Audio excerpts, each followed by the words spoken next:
Rina, sila mulakan dulu. Okay, ni benda paling basic lah. Partner aku, superstar back to back weh.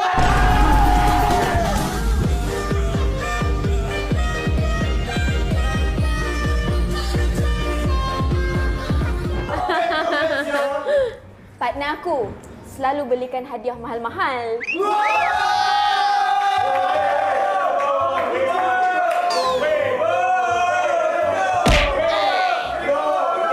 Itu partner ke Malachi weh?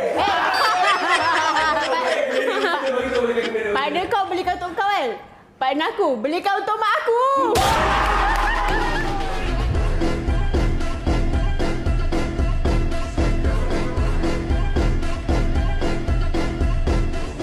Oh, tak terima. Tak terima. Beli hadiah mahal lah. Tak terima. Okey, tak apalah. Ada mak masalah. Tak terima. Kenapa?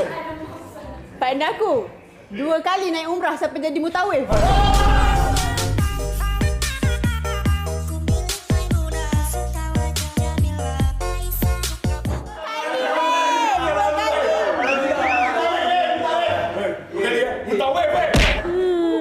Partner aku clean, tak ada bulu.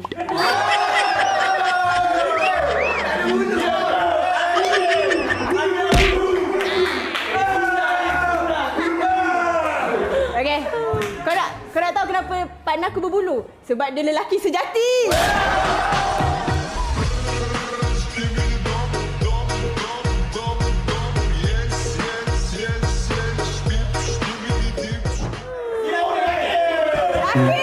Laki. Ini baru tumbuh kumis dah share lah. Okay. Partner aku pandai menyanyi, pandai menari.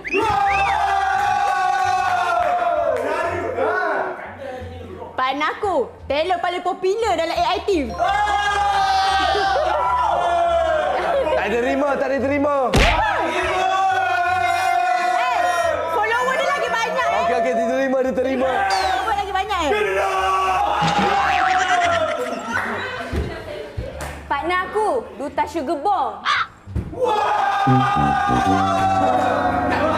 Partner, okey dengar ni. Partner aku model favorite